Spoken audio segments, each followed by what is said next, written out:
अगला अध्याय अग्नि और सोम के स्वरूप का विवेचन तथा जगत की अग्निशोमात्मकता का प्रतिपादन।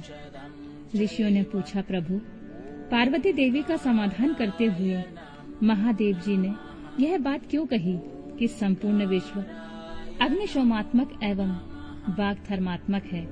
ऐश्वर्य का सार एकमात्र आज्ञा ही है और वह आज्ञा तुम हो। अतः इस विषय में हम क्रमशः यथार्थ बातें सुनना चाहते हैं। वायुदेव बोले, महर्षियों, रुद्रदेव का जो घोर तेजोमय शरीर है उसे अग्नि कहते हैं और अमृतमय सोम शक्ति का स्वरूप है, क्योंकि शक्ति का शरीर शांति कारक है। जो अमृत है वह प्रतिष्ठा नामक कला है और जो तेज है वह साक्षात विद्या नामक कला है। संपूर्ण सूक्ष्म भूतों में वे ही दोनों रस और तेज हैं। तेज की वृत्ति दो प्रकार की है, एक सूर्य रूपा और दूसरी अग्नि रूपा। इसी तरह रस वृत्ति भी दो प्रकार की होती है, एक सोम रूपणी और दूसरी जल रूपणी। तेज विद्युत आदि के रूप में उपलब्ध होता है तथा रस मधुर आदि के रूप में। तेज और रस के भेदों ने ही इस चराचर जगत को धारण कर रखा है। अग्नि से अमृत की उत्पत्ति होती है और अमृत स्वरूप घी से अग्नि की वृद्धि होती है। अतएव अग्नि और सोम को दी हुई आहुति जगत के लिए हितकारक होती है। शस्य संपत्ति भविष्य का उत्पादन करती है, वर्षा शस्य को बढ़ाती है। इस प्रकार वर्षा से ही भविष्य का प्रादुर्भाव होता है, जिससे यह अग्निशोमात्मक जगत टिका हुआ है।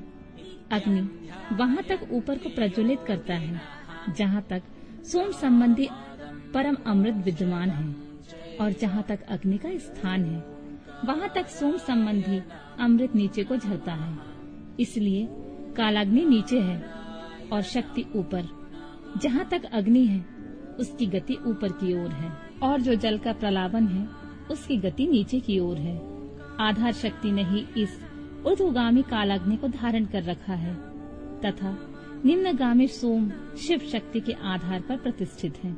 शिव ऊपर है और शक्ति नीचे तथा शक्ति ऊपर है और शिव नीचे।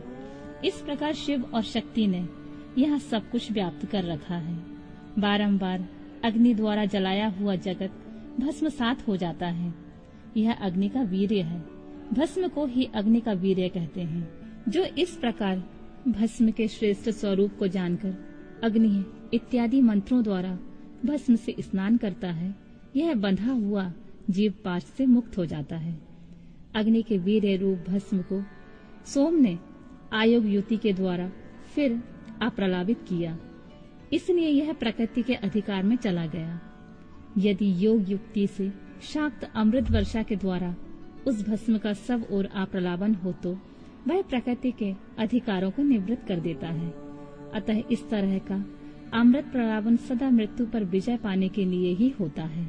शिवाग्नि के साथ शिव संबंधी अमृत का स्पर्श होने पर जिसने अमृत का प्रलापन प्राप्त कर लिया, उसकी मृत्यु कैसे हो सकती है?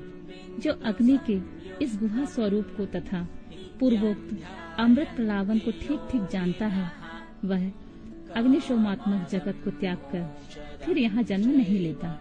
जो शिवाग्नि में शरीर को दग्ध करके शक्ति स्वरूप सोमामृत से योग मार्ग के द्वारा इसे अप्रलापित करता है, वह अमृत स्वरूप हो जाता है।